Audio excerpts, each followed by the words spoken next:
had big plans to get out there in my garden and get it tillered up and get ready to plant peas, but it was thundering and lightning and raining, so we're going to make some buttermilk biscuits this morning.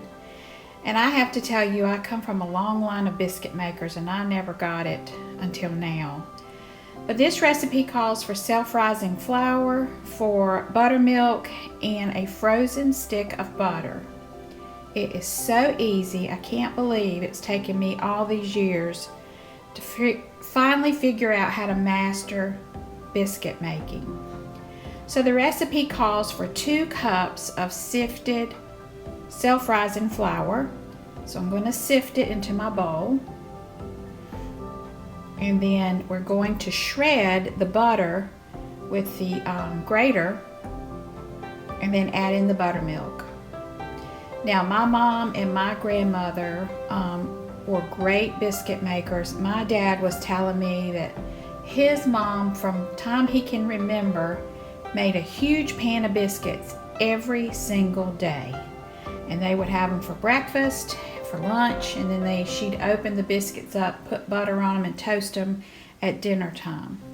But I just never could get it. I don't know what it was. My mama made the best biscuits in the world, and then she'd take that dough and use that biscuit dough as pastry for chicken and pastry and blueberry and pastry.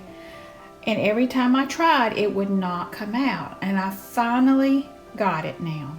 And I wish she were here so I could share that with her. But I take the 1 stick of frozen butter, grate it, and then just add that to the flour. Now I know a lot of you that are watching this are probably experts at biscuit making. I just can't tell you how excited I am that these are turning out for me.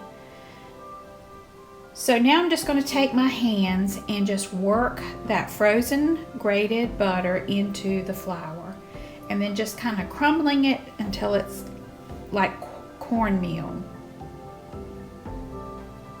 I just work it in with my hands. And then we're going to add in the 1 cup of buttermilk.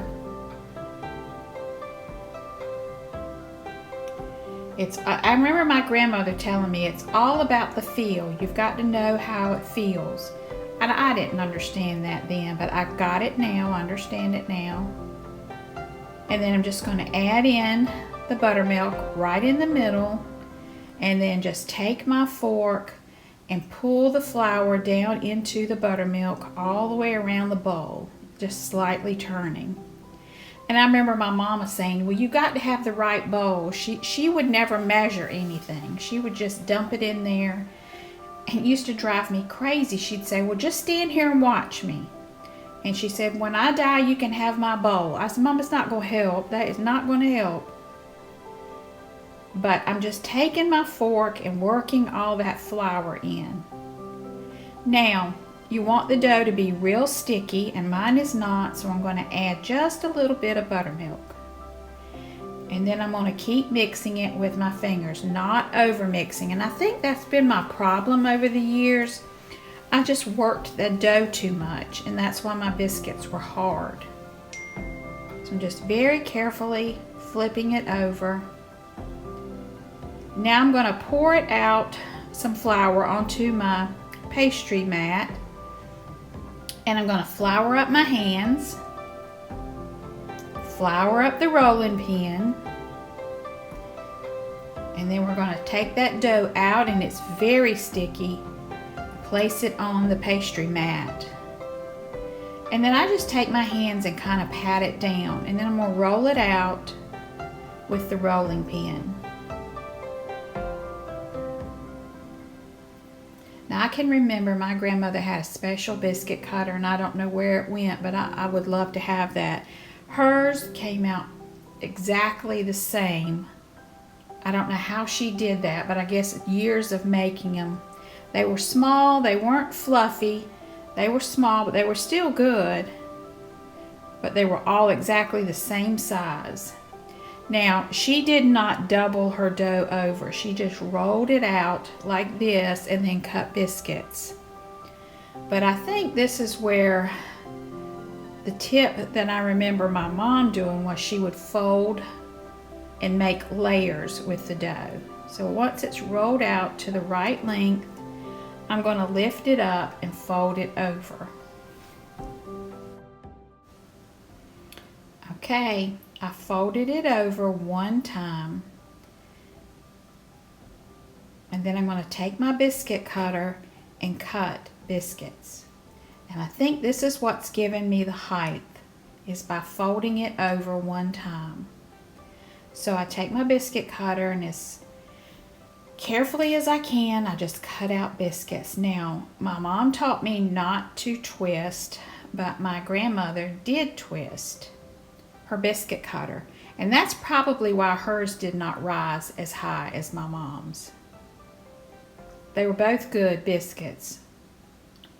And I'm just going to put those over onto my greased cast iron skillet.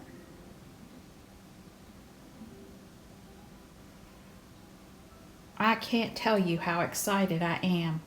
I'm probably going to put on 30 pounds because I know how to make biscuits now. So I've got my greased cast iron skillet ready. The oven is at 450 and had a little bit of dough left over, so I'm just patting it down, trying not to work it too much because I don't want my biscuits to be hard. Roll it out. I'm going to fold it over again and then cut out 2 more biscuits.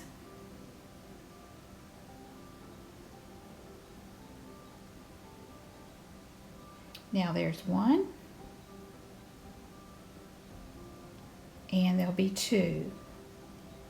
Now, I want to know this, and please leave me an answer in the comments below.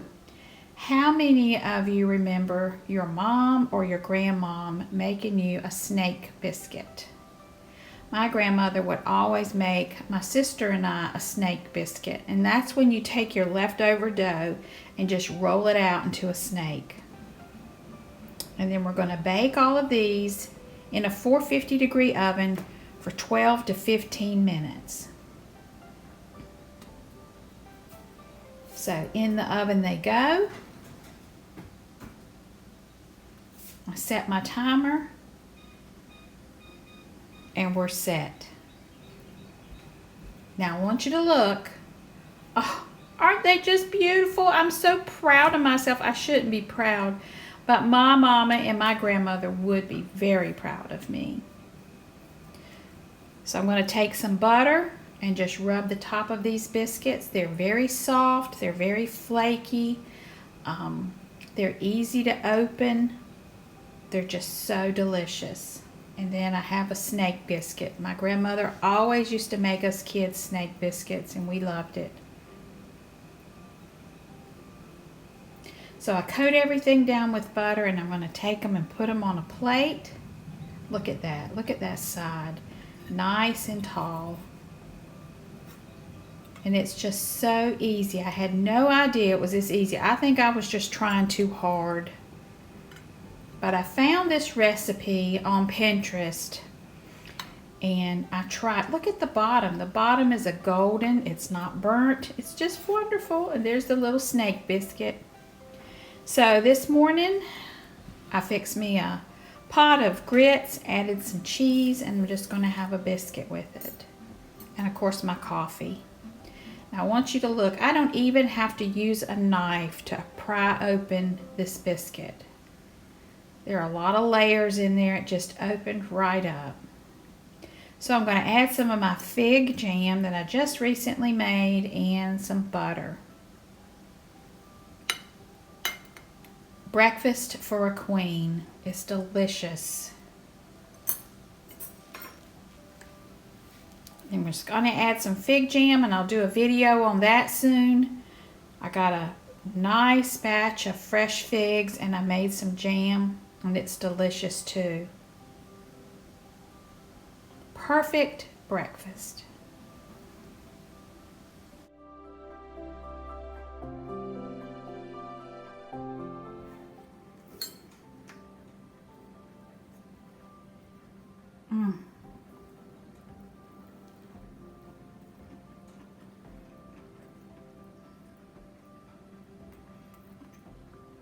Oh, that tastes like home.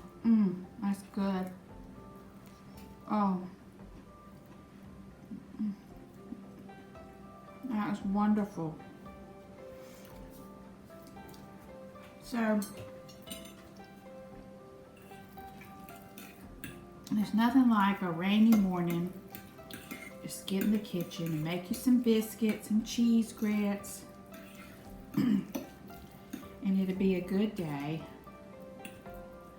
We're thankful for the rain. I'm thankful for the biscuits. And I'm thankful to you for watching.